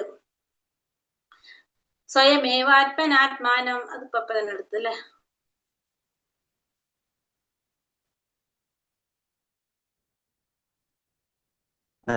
മാതാജി 15 എന്താ പറഞ്ഞത്? മാതാജി 15 അങ്ങേക്ക് മാത്രമേ അങ്ങയെ കുറിച്ച് അറിയാനായിട്ട് സാധിക്കുള്ളൂ എന്നല്ലേ പറഞ്ഞത്? 15 അതേലോ. സർവഭൂതങ്ങളുടെ ഉൽപ്പത്തി സ്ഥാനവും ദേവനുമായിട്ടുള്ള ഭഗവാനെ കുറിച്ച് അറിയാനായിട്ട് ഭഗവാന് മാത്രമേ സാധിക്കുള്ളൂ. ഭഗവാന്റെ അന്തരശക്തിയാൽ ഭഗവാന് മാത്രമേ അറിയുള്ളൂ. വേറെ ആർക്കും ഭഗവാനെ കുറിച്ച് അറിയാൻ സാധിക്കില്ല. ഭക്തുമർഹസ്യ ശേഷേണ ദിവ്യാഹ്യാത്മാ വിഭൂതയഃ യാഭിർവിഭൂതിഭിർലോക യാതിർവിഭൂതിഭിർലോകാം നിമാസ്ത്വാം ത്വാപ്യ തൃഷ്ടസി. ഈ ലോകങ്ങളിലെമ്പാടും വ്യാപിച്ചിരിക്കുന്ന അങ്ങയുടെ ദിവ്യ വിഭൂതികൾ, അവയെ കുറിച്ച് എനിക്ക് വിശദമായി പറഞ്ഞു തരൂ. അപ്പൊ ഇനി ഭഗവാനോട് അർജുനൻ എന്താ പറഞ്ഞത്? ഈ ലോകത്തില് ഈ പ്രപഞ്ചം മുഴുവൻ നിറഞ്ഞു നിൽക്കുന്ന, വ്യാപിച്ചു നിൽക്കുന്ന അങ്ങയുടെ ആ വിഭൂതികളെ കുറിച്ച് പ്രപഞ്ചത്തിൽ മുഴുവനുള്ള വ്യാപിച്ചിരിക്കുന്ന ആ ലോകത്തിൽ മുഴുവനുള്ള അങ്ങയുടെ വിഭൂതികളെ കുറിച്ച് എനിക്ക് വിശദമായിട്ട് അറിയാൻ ആഗ്രഹമുണ്ട്, അതെനിക്ക് പറഞ്ഞു തരുമെന്ന് ഭഗവാനോട് അർജുനൻ അഭ്യർത്ഥിക്കാണ്. കഥം വിദ്യാമഹം യോഗിയും സ്വാം സദാ പരിചിന്തയൻ കേഷു കേഷു ച ഭാവേഷു ചിന്തോസി ഭഗവന്മയ. ഹോയേ യോഗേശ്വരനായ കൃഷ്ണ, അങ്ങയെ ഞാൻ നിരന്തരം ധ്യാനിക്കുന്നതും അറിയുന്നതും എങ്ങനെ വേണം? അല്ലയോ പരമദിവ്യോത്തമ പുരുഷ, ഏതെല്ലാം രൂപങ്ങളിലാണ് അങ്ങയെ ഞാൻ ഓർക്കേണ്ടതെന്ന് പറഞ്ഞു തരൂ. അപ്പോ ഞാൻ നിരന്തരം അങ്ങയെ ധ്യാനിക്കുന്നതും അറിയുന്നതും എങ്ങനെയാണ് വേണ്ടത്, പിന്നെ ഏതെല്ലാം രൂപങ്ങളിലാണ് ഞാൻ അങ്ങയെ ഓർക്കേണ്ടതെന്നുള്ളത് എനിക്ക് പറഞ്ഞു തരൂ എന്നാണ് ഇവിടെ അർജുനൻ ഭഗവാനോട് ചോദിക്കുന്നത്. തന്റെ സുഹൃത്ത് പരമപുരുഷനാണെന്ന് അർജുനൻ അറിഞ്ഞപ്പോൾ പരമപുരുഷനാണെന്ന് അർജുനൻ ഇപ്പോൾ ബോധം ഉദിച്ചു കഴിഞ്ഞു. ഇനി അദ്ദേഹത്തിന് അറിയേണ്ടത് സാധാരണ ജനങ്ങൾക്ക് സർവ്വവ്യാപിയായ ഭഗവാന്റെ ഭാവം അറിയാൻ എന്തു പദ്ധതികൾ സ്വീകരിക്കണമെന്നാണ്. അപ്പൊ അർജുനന് മനസ്സിലായി ഭഗവാൻ ആരാണ്, പരമദിവ്യോത്തമ പുരുഷനാണെന്നുള്ളത്. ഇനി സാധാരണ ജനങ്ങൾക്ക് ആ സർവ്വവ്യാപിയായിട്ടുള്ള ഭഗവാന്റെ ഭാവം അറിയാനായിട്ട് എന്ത് പദ്ധതികൾ സ്വീകരിക്കണമെന്നാണ് ഇപ്പൊ ഇനി അദ്ദേഹത്തിന് അറിയേണ്ടത്. ഭവ എന്നാൽ ഭൗതിക വിഷയങ്ങൾ എന്നർത്ഥം. ഭൗതികവാദികൾക്ക് കൃഷ്ണനെ ആധ്യാത്മിക ഭാവന ഗ്രഹിക്കാനാവാത്തത് കൊണ്ട് അവർ ഭൗതികങ്ങളായ ഉപാധികളിലൂടെ കൃഷ്ണൻ സ്വയം ആവിഷ്കരിക്കുന്നത് എങ്ങനെയെന്നറിയാൻ ഏകാഗ്ര മനസ്സോടെ ശ്രമിക്കണം. അപ്പൊ ഭവ എന്ന് വെച്ചാൽ എന്താണ് അർത്ഥം? ഭൗതിക വിഷയങ്ങള്. ഭവസാഗരം എന്ന് വെച്ചാൽ ഭൗതിക വിഷയങ്ങളുടെ ഒരു സാഗരം എന്ന് പറയില്ല, ഭവസാഗരം. അപ്പൊ ഭൗതിക വിഷയങ്ങളാണ് ഭവ എന്ന് പറയുന്നത്. അപ്പൊ ഭൗതികവാദികൾക്ക് ഭഗവാനെ മനസ്സിലാക്കാനായിട്ട് സാധിക്കണമെന്നില്ല. കാരണം അതീന്ദ്രിയമായി ജ്ഞാനം നേടിയ അല്ലെങ്കിൽ ഭഗവാനെ കുറിച്ച് അറിയണമെങ്കിൽ എന്ത് വേണം? നമ്മൾ പറഞ്ഞല്ലേ, ആ ഭൗതികതയിൽ നിന്ന് നമ്മൾ മാറണമെങ്കിൽ മാത്രമേ ഭഗവാനെ കുറിച്ച് അറിയാനായിട്ട് സാധിക്കുള്ളൂ. അപ്പൊ ഭൗതികമായിട്ട് ഉപാധികളിലൂടെ കൃഷ്ണൻ സ്വയം ആവിഷ്കരിക്കുന്നത് എങ്ങനെയാണെന്ന് അറിയാനായിട്ട് ഏകാഗ്ര മനസ്സോടെ ശ്രമിച്ചു കഴിഞ്ഞാൽ ആർക്ക് സാധിക്കും? ഭൗതികവാദികൾക്കും സാധിക്കും. അപ്പൊ അതാണ് ഇനി ഇവിടെ പറയാൻ പോകുന്നത്. അപ്പൊ ഭഗവാൻ എന്താ പറയണത്? വിസ്തരേണാത്മനോ യോഗം വിഭൂതിം ച ജനാർദ്ദന ഭൂയ കഥയ തൃപ്തിർഹി ശൃണോതോ നാസ്തി മേ മൃതം. അങ്ങയെ പറ്റി കേട്ടിട്ട് എനിക്ക് ഒരിക്കലും മതി വരുന്നില്ല. കേൾക്കും തോറും അങ്ങയുടെ വാക്കുകളാകുന്ന അമൃതത്തെ ആസ്വദിക്കുവാൻ തോന്നുന്നു. ഹേ ജനാർദ്ദന, അങ്ങയുടെ വിഭൂതികളെ പറ്റി, അവയുടെ യൗകിക പ്രഭാവത്തെ പറ്റി വീണ്ടും വിശദമായിട്ട് വിവരിച്ചു തന്നാലും. ഇപ്പൊ ഭഗവാനോട് പറയാണ്, അങ്ങയെ കുറിച്ച് കേൾക്കും തോറും എനിക്ക് അങ്ങയുടെ അമൃതത്തെ ആസ്വദിക്കാൻ തോന്നാണ്. അപ്പൊ അതുകൊണ്ട് വിഭൂതികളെ കുറിച്ച്, ആ യൗകിക പ്രഭാവത്തെ കുറിച്ച് പറഞ്ഞു തരാനായിട്ട്. കൃഷ്ണനെ കുറിച്ചുള്ള വിവരണം എന്തും അമൃതോപം തന്നെയാണ്. പ്രായോഗിക പരിശീലനം കൊണ്ട് സാധിക്കാവുന്നതാണ് ഈ അമൃതാസ്വാദനം. ആധുനിക കഥകൾക്കും നോവലുകൾക്കും ചരിത്രങ്ങൾക്കും അതീന്ദ്രിയങ്ങളായ ഭഗവത് ലീലകളെ കുറിച്ചുള്ള വിവരണങ്ങളുമായി വലിയ വ്യത്യാസമുണ്ട്. ഭൗതിക കഥാശ്രവണം കാലക്രമേണ മടുപ്പുണ്ടാക്കുന്നുവെന്നിരിക്കെ കൃഷ്ണന്റെ കഥകൾ കേൾക്കുന്നവർക്ക് ഒരിക്കലും മതി വരുന്നില്ല. അപ്പൊ കൃഷ്ണനെ കുറിച്ചുള്ള വിവരണങ്ങളെല്ലാം എങ്ങനെയാണ്? അമൃത് പോലെയാണ്. പ്രായോഗിക പരിശീലനം കൊണ്ട് സാധിക്കാവുന്നതാണ് എന്ത്? ഈ അമൃതാസ്വാദനം. ആധുനിക കഥകളും നോവലുകളും ചരിത്രങ്ങളൊക്കെ അതീന്ദ്രിയങ്ങളായിട്ടുള്ള ഭഗവത് ലീലകളെ കുറിച്ചുള്ള വിവരണങ്ങളുമായിട്ട് വലിയ വ്യത്യാസമുണ്ട്. അപ്പൊ നമ്മള് ഭൗതികമായിട്ടുള്ള കഥാശ്രവണങ്ങൾ പതുക്കെ നമുക്ക് എന്താക്കും? അത് മടുപ്പുണ്ടാക്കും. പക്ഷെ ഭഗവാന്റെ കഥകൾ കേൾക്കും തോറും നമുക്ക് അതിനോടുള്ള ആഗ്രഹം വർദ്ധിച്ചു വരാണ് ചെയ്യുന്നത്. അതിലൊരിക്കലും നമുക്ക് എന്തുണ്ടാകുന്നില്ല? മടുപ്പുണ്ടാകുന്നില്ല. ഇനി ഭഗവാന്റെ ഐശ്വര്യങ്ങൾ, വിഭൂതികളെ കുറിച്ചാണ് ഇനി ഭഗവാൻ പറയുന്നത്. ശ്രീ ഭഗവാനുവാച ഹന്തതേ കഥയിഷ്യാമി ദിവ്യാഹ്യാത്മാ വിഭൂതയഃ പ്രാധാന്യത കുരു ശ്രേഷ്ഠ നാസ്ത്യന്തോ വിസ്തരസ്യ മേ. ഭഗവാൻ പറഞ്ഞു, അർജുന, ഭാസുരങ്ങളായ എന്റെ വിഭൂതികളെ കുറിച്ച് ഞാൻ ഇനി പറഞ്ഞു തരാം. പ്രധാനപ്പെട്ടത് മാത്രം. വിസ്തരിക്കുകയാണെങ്കിൽ അവയ്ക്കൊരിക്കലും എന്തുണ്ടാവില്ല? അവസാനം ഉണ്ടാവില്ല. അപ്പൊ അതുകൊണ്ട് പ്രധാനപ്പെട്ടതിനെ കുറിച്ച് മാത്രമാണ് ഞാൻ പറയുന്നത്. ഇവിടെ പ്രാധാന്യത എന്ന പദം പ്രത്യേകം ശ്രദ്ധമാണ്. എണ്ണമറ്റ ഭഗവത് ഭാവങ്ങളിൽ പ്രാധാന്യമുള്ളതേ ചിലതേ ഇവിടെ വിസ്തരിക്കുന്നുള്ളൂ. അവയെല്ലാം ഗ്രഹിക്കുവാൻ സാധ്യമല്ല. എല്ലാ ആവിഷ്കാരങ്ങളെയും നിയന്ത്രിച്ചു പോരുന്ന തന്റെ വൈഭവങ്ങളെയാണ് എന്ത് പറയുന്നത്? വിഭൂതി എന്ന ശബ്ദം കൊണ്ട് ഉദ്ദേശിക്കുന്നത്. അമരകോശത്തിൽ വിഭൂതിക്ക് അസാമാന്യമായ ഐശ്വര്യം എന്നർത്ഥം കൽപ്പിച്ചിട്ടുണ്ട്. അപ്പൊ അമരകോശത്തിലെ വിഭൂതിക്ക് എന്താ പറയുന്നത്? അസാമാന്യമായ ഐശ്വര്യം എന്നാണ് അവിടെ അർത്ഥം പറയുന്നത്. അമരകോശത്തില് അർത്ഥം പറയുന്നത്. അഹമാത്മഗുഡാകേശ സർവഭൂതാശയസ്ഥിതഃ അഹമാദിശ്ച മത്യം ച ഭൂതാനാമന്ത ഏവ ച. ഹേ അർജുന, ജീവജാലങ്ങളുടെ എല്ലാം ഹൃദയത്തിൽ സ്ഥിതി ചെയ്യുന്ന പരമാത്മാവാണ് ഞാൻ. അവയുടെ തുടക്കവും മധ്യവും അവസാനവും ഞാനാകുന്നു. അപ്പൊ ആദ്യം പറയുന്നത് എന്താണ്? ഭഗവാൻ ഞാൻ ആരാണ്? പരമാത്മാവാണ്. എല്ലാ ജീവാത്മാക്കളുടെ ഹൃദയത്തിൽ കുടികൊള്ളുന്ന ആ പരമാത്മാവാണ് ഞാൻ. എല്ലാത്തിന്റെ തുടക്കവും മധ്യവും അവസാനവും ആര് തന്നെയാണ്? ഞാൻ തന്നെയാണ്. ഗുഡാകേശ എന്നത് നിദ്ര അതല്ലെങ്കിൽ തമസിനെ ജയിച്ചവൻ എന്നാണ് അർത്ഥം. അജ്ഞതയുടെ അല്ലെങ്കിൽ അന്ധകാരത്തിൽ ഉറങ്ങുന്നവർക്ക് ഭൗതിക ആധ്യാത്മിക ലോകങ്ങളിൽ ഭഗവാൻ നാനാരൂപങ്ങളിൽ സ്വയം ആവിഷ്കരിക്കുന്നത് എങ്ങനെയെന്ന് മനസ്സിലാക്കാൻ കഴിയില്ല. അർജുനൻ ഇത്തരം അന്ധകാരത്തിന് അതീതനായകയാൽ പുരുഷോത്തമനായിട്ടുള്ള ഭഗവാന്റെ തന്റെ വിവിധ ഐശ്വര്യങ്ങളെ പറ്റി വിവരിച്ചു കൊടുക്കുവാൻ സമ്മതിക്കുന്നു. അപ്പൊ ഭഗവാൻ അർജുനൻ എന്തുകൊണ്ടാണ് പറഞ്ഞു കൊടുക്കാൻ ചിന്തിച്ചത്? കാരണം ഈ അന്ധകാരത്തിന് അതീതനാണ് ആര്? അർജുനൻ. അപ്പൊ അതുകൊണ്ടാണ് അർജുനൻ ആഗ്രഹിച്ചപ്പോ ഭഗവാൻ അത് പറഞ്ഞു കൊടുക്കാനായിട്ട് തയ്യാറാകുന്നത്. ആദിത്യാനാമഹം വിഷ്ണുർ ജ്യോതിഷാം രവിരംശുമാൻ മരീചിർമരുതാമസ്മി നക്ഷത്രാണാഹമം ശശി. ആദിത്യന്മാരുടെ കൂട്ടത്തിൽ വിഷ്ണുവും ജ്യോതിസുകളിൽ ദീപ്തിമത്തായ സൂര്യനും മരുത്തുകളിൽ മരീചിയും നക്ഷത്രങ്ങളിൽ ചന്ദ്രനുമാണ് ഞാൻ. അപ്പൊ ആദിത്യന്മാരുടെ കൂട്ടത്തിൽ ആരാണ്? വിഷ്ണുവാണ് ഞാൻ. ജ്യോതിസുകളിൽ ദീപ്തിമത്തായ സൂര്യനും മരുത്തുക്കളിൽ മരീചിയും നക്ഷത്രങ്ങളിൽ ചന്ദ്രനുമാണ് ഞാനെന്ന് ഭഗവാൻ പറയുന്നു. 12 ആദിത്യന്മാരുണ്ട്. ആ 12 ആദിത്യന്മാരില് വിഷ്ണു ഭഗവാന്റെ പ്രതിനിധിയാണ്. പിന്നെ അതുപോലെ തന്നെ ജ്യോതിസുകളില് ദീപ്തിമത്തായ സൂര്യനും മരുത്തുക്കളില് മരീചിയും ആരാണ്? ഭഗവാനാണ്. നക്ഷത്രങ്ങളിൽ ചന്ദ്രനും ഞാനാണെന്ന് ഭഗവാൻ പറയുന്നു.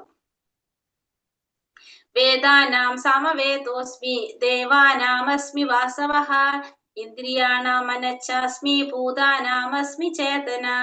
വേദങ്ങളിൽ സാമവേദവും ദേവന്മാരിൽ ഇന്ദ്രനും ഇന്ദ്രിയങ്ങളിൽ മനസ്സും ജീവഗണങ്ങളിൽ ജീവചൈതന്യവും ഞാനാണ്. അപ്പൊ വേദങ്ങളിൽ സാമവേദം ഞാനാണ്, ദേവന്മാരിൽ ഇന്ദ്രൻ ഞാനാണ്, ഇന്ദ്രിയങ്ങളിൽ മനസ്സും ജീവാത്മാക്കളുടെ ജീവചൈതന്യമാരാണ് അല്ലെങ്കിൽ അവബോധമാണ് ഭഗവാൻ എന്ന് ഭഗവാൻ പറയുന്നു.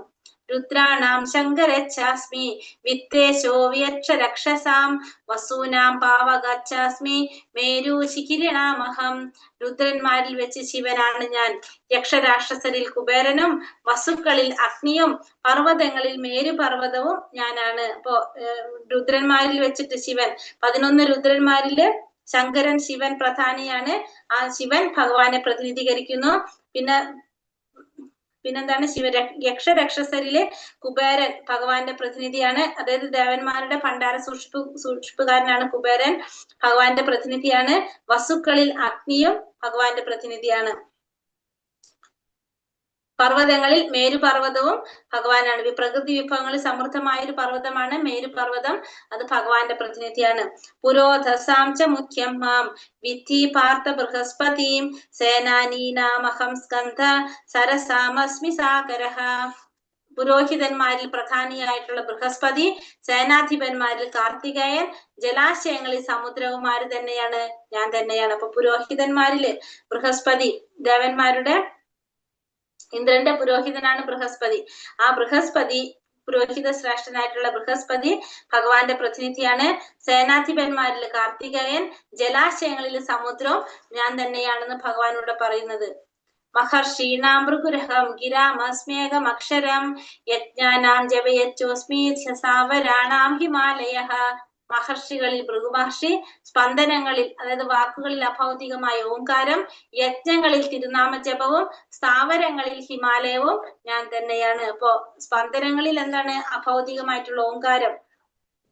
മഹർഷിയില് ഭൃഗുമഹർഷി നാമം പിന്നെന്താണ്? യജ്ഞങ്ങളില് തിരുനാമ ജപം, സ്ഥാവരങ്ങളിൽ ഹിമാലയവും ആരെ പ്രതിനിധീകരിക്കുന്നു? ഭഗവാനെ പ്രതിനിധീകരിക്കുന്നതാണെന്ന് ഭഗവാൻ പറഞ്ഞു. ചില യജ്ഞങ്ങളിൽ ജന്തുഹിംസ പതിവുണ്ട്. ജപയജ്ഞത്തിലാകട്ടെ ഹിംസയുടെ പ്രശ്നമേ ഇല്ല. ഏറ്റവും ലളിതവും പവിത്രമായിട്ടുള്ളതാണ് എന്ത്? ജപയജ്ഞം. അപ്പൊ മറ്റ് യജ്ഞങ്ങളില് യജ്ഞങ്ങളിൽ എന്തുണ്ട്? ജന്തുഹിംസ പറയുന്നുണ്ട് ചില യജ്ഞങ്ങളില്. പക്ഷെ ജപയജ്ഞത്തിൽ എന്തില്ല? ഹിംസയുടെ ഒരു പ്രശ്നേ വരുന്നില്ല. അത് ഏറ്റവും ലളിതമായിട്ടുള്ളതും പവിത്രമായിട്ടുള്ളതാണ് എന്ത്? ജപയജ്ഞം. അശ്വത്ഥ സർവവൃക്ഷാണാം മഹർഷീണാം ച നാരദഃ ഗന്ധർവാണാം ചിത്രരഥ സിദ്ധാനാം കപിലോ മുനിഃ. വൃക്ഷങ്ങളിൽ അശ്വത്ഥം, ദേവർഷിമാരിൽ നാരദൻ, ഗന്ധർവാന്മാരിൽ ചിത്രരഥൻ, യോഗാസിദ്ധി നേടിയവരിൽ കപില മുനിയും ആരാണ്? ഞാനാണെന്ന് ഭഗവാൻ പറയുന്നത്. ഉച്ചൈശ്രവാസമാശ്വാനാം വിദ്ധി മാമൃതോത്ഭവം ഐരാവതം ഗജേന്ദ്രാണാം നരാണാം ച നരാധിപം. അശ്വങ്ങളിൽ ഞാൻ ഉച്ചൈശ്രവസ് എന്ന് വെച്ചാൽ അമൃതം നേടാനായിട്ട് കലക്കപ്പെട്ട സമുദ്രത്തിൽ പിറന്ന കുതിര. ആനകളിൽ വാഹനമായിട്ടുള്ള ഐരാവതം. മനുഷ്യരിൽ ഞാൻ ആരാണ്? രാജാവിനെ പ്രതിനിധീകരിക്കുന്നവരാണ്. ആയുധാനാമഹം വജ്രം ധേനൂനാമസ്മി കാമധൂ പ്രജനച്ചാസ്മി കന്ദർപ്പ സർപ്പാണാമസ്മി വാസുകി. ആയുധങ്ങളിൽ വെച്ച് വജ്രവും, പശുക്കളിൽ സുരഭി പശുവും, ജനനഹേതുക്കളിൽ കാമദേവനും, സർപ്പങ്ങളിൽ വാസുകിയും ഞാൻ തന്നെയാണ്. അപ്പൊ ആയുധങ്ങളില് വജ്രം, പശുക്കളിൽ സുരഭി പശു, ജനനഹേതുക്കളിൽ കാമദേവൻ, സർപ്പങ്ങളിൽ വാസുകിയും ആരാണ്? ഞാനാണ്. അനന്തച്ചാസ്മി നാഗാനാം വരുണോ യാതസാമഹം പിതൃണാമര്യമാചാസ്മി യമാ സംയമതാമഹം. അനേക ഫണങ്ങളോട് കൂടിയ നാഗങ്ങളിൽ അനന്തനാണ് ഞാൻ. ജലജീവികളിൽ വരുണൻ, പിതൃക്കളിൽ അര്യമാവ്, ശിക്ഷകരിൽ മൃത്യുദേവനായിട്ടുള്ള യമനും എന്റെ പ്രതിനിധിയാണെന്ന് ഭഗവാൻ പറയുന്നു. പ്രഹ്ലാദച്ചാസ്മി ദൈത്യാനാം കാലകലയതാമഹം മൃഗാണാം ച മൃഗേന്ദ്രോഹം വൈനതേയശ്ച പക്ഷിണാം. ദൈത്യന്മാരിൽ ഞാൻ ഭക്തപ്രഹ്ലാദനാണ്. കീഴ്പ്പെടുത്തുന്നവയിൽ കാലം, വന്യമൃഗങ്ങളിൽ സിംഹം, പക്ഷികളിൽ ഗരുഡനും ഭഗവാനെ പ്രതിനിധീകരിക്കുന്നതാണെന്ന് ഭഗവാൻ പറയുന്നു. പാവതാമസ്മി രാമ ശസ്ത്രാഭൃതാമഹം ചക്ഷാണാമകരച്ചാസ്മി സ്രോതസാമസ്മി ജാനവി. ശുദ്ധീകരിക്കുന്നവരിൽ ഞാൻ കാറ്റാണ്. ആയുധധാരികളിൽ ഞാൻ രാമനാണ്. മത്സ്യങ്ങളിൽ ഞാൻ സ്രാവാണ്. ഒഴുകുന്ന നദികളിൽ ഞാൻ ഗംഗയാണ്. അപ്പൊ ശുദ്ധീകരിക്കുന്നതില് കാറ്റ് എന്റെ പ്രതിനിധിയാണ്. ആയുധധാരികളിൽ രാമൻ ആരാണ്? പരശുരാമൻ. മത്സ്യങ്ങളിൽ ഞാൻ സ്രാവ്, ഒഴുകുന്ന നദികളിൽ ഞാൻ ഗംഗയാണ്.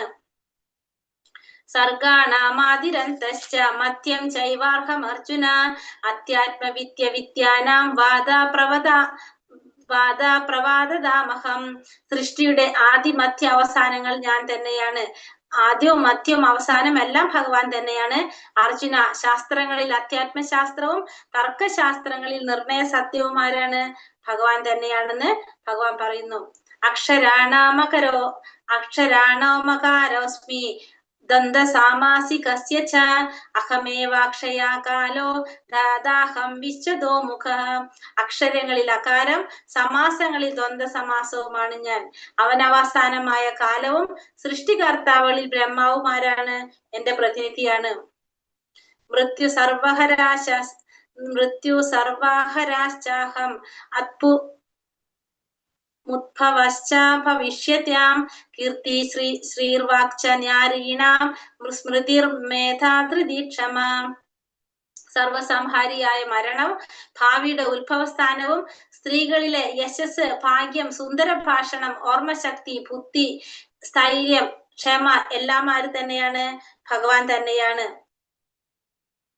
സർവസംഹാരിയായ മരണം, ഭാവിയുടെ ഉത്ഭവസ്ഥാനം, സ്ത്രീകളിലെ യശസ്, സൗന്ദര്യം, സുന്ദര ഭാഷണം, ഭാഗ്യം, ഓർമ്മശക്തി, ബുദ്ധി, സ്ഥൈര്യം, ക്ഷമ ഇതൊക്കെ ആര് തന്നെയാണ്? ഭഗവാനെ പ്രതിനിധീകരിക്കുന്നതാണ് ഇതെല്ലാം.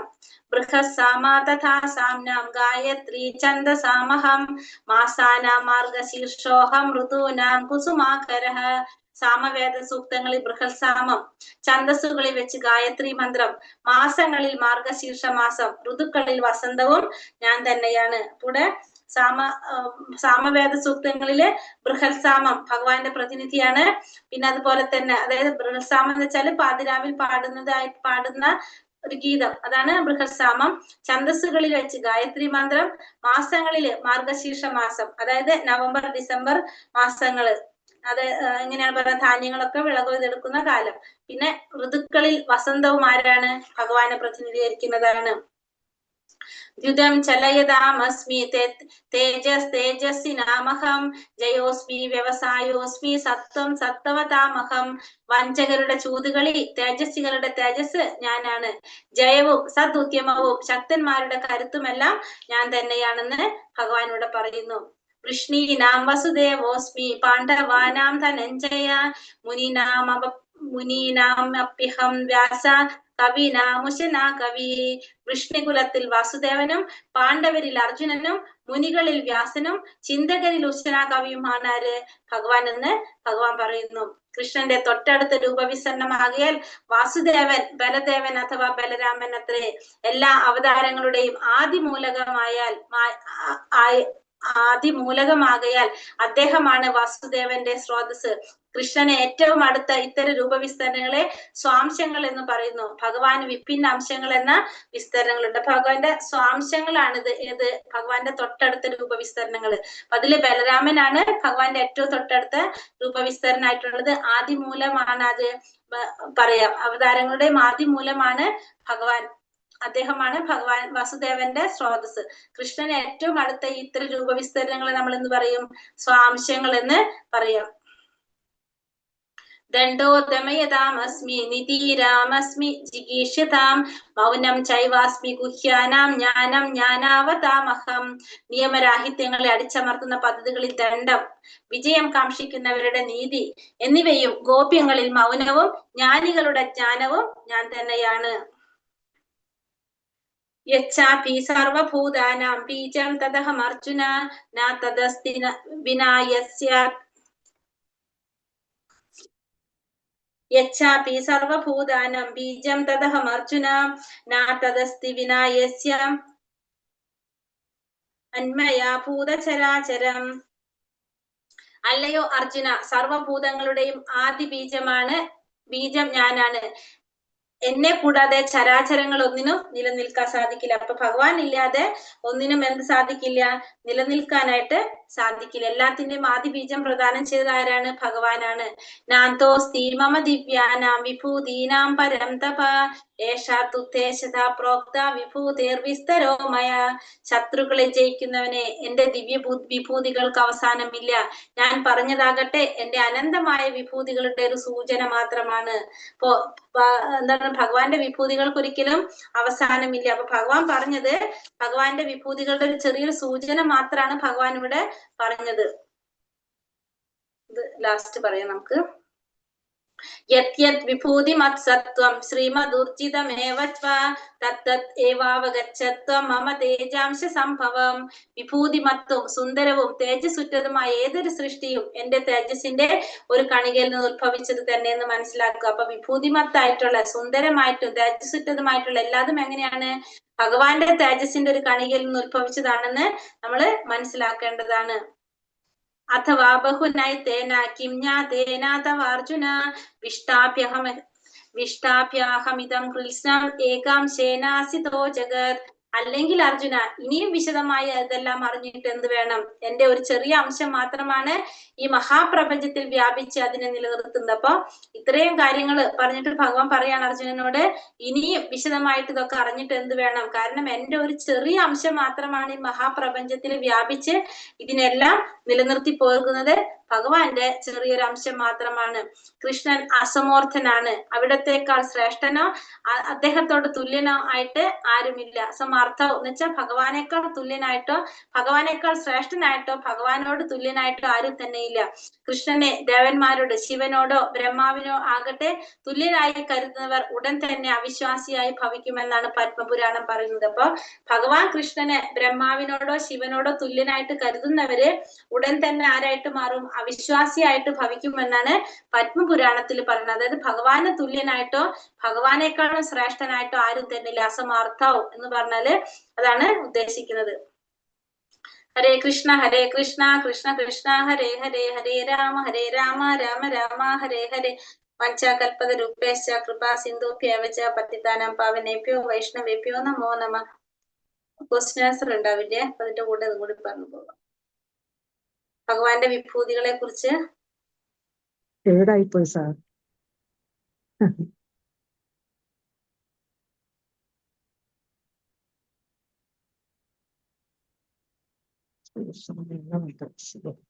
ഇതില് പറയുന്നതാണ്, നമ്മൾ പറഞ്ഞില്ലേ, ഭഗവാന്റെ വിഭൂതികള് ഫുള്ള് ഒറ്റ നോട്ടത്തിൽ നമുക്ക് കാണാൻ സാധിക്കുന്നതാണ്.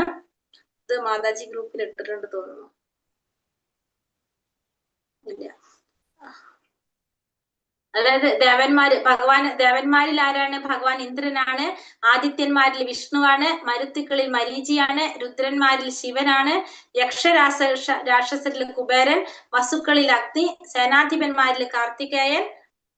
ഗന്ധർവന്മാരിൽ ചിത്രരഥൻ. സ്രഷ്ടാക്കളിൽ ബ്രഹ്മാവ്. ദൈത്യന്മാരിൽ ഭക്തപ്രഹ്ലാദൻ. ശിക്ഷകരിൽ യമൻ. പിതൃക്കളിൽ അരിമാവ്. ഹേതുക്കളിൽ കാമദേവനാണ് ഭഗവാൻ. പിന്നെ മുനികളിൽ വ്യാസനും. മഹർഷികളിൽ ഭൃഗുമഹർഷി. ദേവർഷിമാരിൽ നാരദ മഹർഷി. പുരോഹിതന്മാരിൽ ബൃഹസ്പതി. യോഗസിദ്ധി നേടിയവരിൽ കപിലമുനി. ചിന്തകരിൽ ഉശനാകവി ആരാണ്? ഭഗവാനാണ്. പ്രകൃതിയുടെ ജ്യോതിസുകളിൽ ദീപ്തിമത്തിയായ സൂര്യൻ. നക്ഷത്രങ്ങളിൽ ചന്ദ്രൻ. പർവ്വതങ്ങളിൽ മേരുപർവ്വതം. സ്ഥാവരങ്ങളിൽ ഹിമാലയം. ജലാശയങ്ങളിൽ സമുദ്രം. വൃക്ഷങ്ങളിൽ അശ്വത്ഥം. ശുദ്ധീകരിക്കുന്നവരിൽ വായു. ഒഴുകുന്ന നദികളിൽ ഗംഗ. സൃഷ്ടികളിൽ ഞാൻ തുടങ്ങുകയാണ്. മധ്യവും അവസാനവും തുടക്കവും, ആദ്യവും അന്ത്യവും അവസാനം ഭഗവാൻ തന്നെ. മാസങ്ങളിൽ മാർഗശീർഷം. ഋതുക്കളിൽ വസന്തകാലം. അനവസാനമായ കാലം. പിന്നെ എന്നെ കൂടാതെ ചരാചരങ്ങൾ ഒന്നിനും നിലനിൽക്കാൻ സാധിക്കില്ല.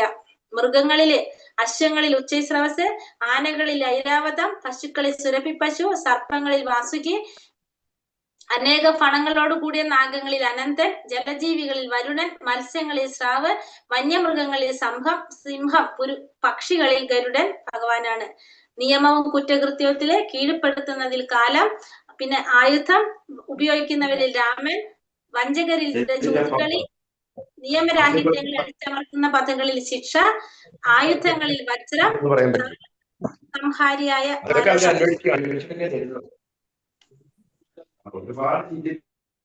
ഭഗവാനെ പ്രതിനിധീകരിക്കുന്നത്. ഗുണങ്ങള്: ജ്ഞാനികളുടെ ജ്ഞാനം. ഗോപ്യങ്ങളിൽ മൗനം. വിജയം കാക്ഷിക്കുന്നവരുടെ നീതി. തേജസ്വികളുടെ തേജസ്. സ്ത്രീകളുടെ യശസ്. ഭാഗ്യം. സുന്ദര ഭാഷണം. ഓർമ്മശക്തി. ബുദ്ധി. സ്ഥൈര്യം. ക്ഷമ. പിന്നെ നല്ല ഉദ്യമങ്ങള്. ജയം. ശക്തന്മാരുടെ കരുത്ത്. എല്ലാം ആരാണ്? ഭഗവാനാണെന്ന് പറയുന്നു. തത്വശാസ്ത്ര സത്യങ്ങളില് എല്ലാ ജീവജാലങ്ങളുടെ ഹൃദയത്തിൽ സ്ഥിതി ചെയ്യുന്ന പരമാത്മാവാണ് ഞാൻ. ജീവഗണങ്ങളിൽ ജീവചൈതന്യം, അതായത് അവബോധം. ഇന്ദ്രിയങ്ങളിൽ മനസ്സ്. എല്ലാ ജീവാത്മാക്കളുടെയും തുടക്കവും മധ്യവും അവസാനവും. സർവഭൂതങ്ങളുടെയും ആദിബീജം. ഭാവിയുടെ ഉത്ഭവസ്ഥാനം. ഛന്ദസ്സുകളിൽ ഗായത്രി മന്ത്രം. അക്ഷരങ്ങളിൽ അകാരം. സമാസങ്ങളിൽ ദ്വന്ദ്വസമാസം. ശാസ്ത്രങ്ങളിൽ അധ്യാത്മശാസ്ത്രം. തർക്കശാസ്ത്രങ്ങളിൽ നിർണയ സത്യം. സാമവേദ സൂക്തങ്ങളില് ബൃഹസാമം. ഭഗവാനാണ്. മനുഷ്യരിലും രാജാക്കന്മാരിൽ പാണ്ഡവരിൽ അർജുനൻ. മനുഷ്യന്മാരിൽ രാജാവ്. വൃഷ്ണികുലത്തിൽ വാസുദേവൻ. വേദമന്ത്രങ്ങളിലെ സ്പന്ദനങ്ങളിലെ അഭൗതികമായിട്ടുള്ള ഓങ്കാരം. യജ്ഞങ്ങളിൽ തിരുനാമജപം. വേദങ്ങളിലെ സാമവേദം ഭഗവാനാണ്. ഇതാണ് ഒറ്റയ്ക്ക് നമുക്ക് മനസ്സിലാക്കി കഴിഞ്ഞാല് എല്ലാതും പറയുന്നത്. ഹരേ കൃഷ്ണ. ക്വസ്റ്റ്യൻ ആൻസർ നോക്കാം.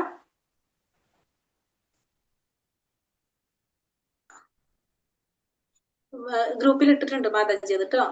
നമ്മള് സ്ക്രീൻഷോട്ട് ഇട്ടിട്ടുണ്ട്. ഭഗവാൻ എന്ന വാക്കിന് പരാശര മഹർഷി നൽകിയിരിക്കുന്ന നിർവചനം എന്താണ്?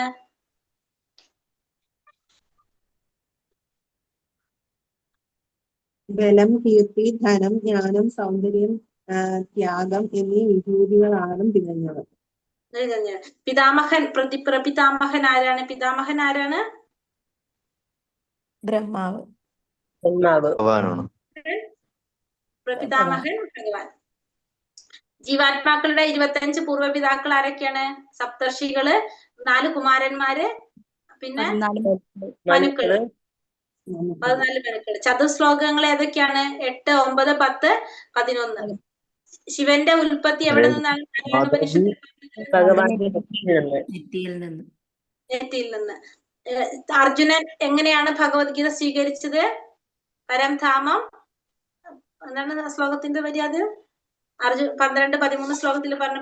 പരം ബ്രഹ്മം, പരം ധാമം, പവിത്രം, പരമം ഭവാൻ. പവിത്രം, പരമം ഭവാൻ, പുരുഷൻ.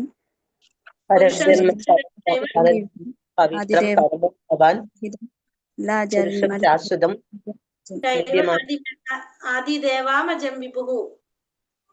അതാണ് 18-13 ശ്ലോകം കേട്ടോ. പരമസത്യ തത്വത്തെ മനസ്സിലാക്കുന്ന 3 ഭാവങ്ങൾ ഏതൊക്കെയാണ്?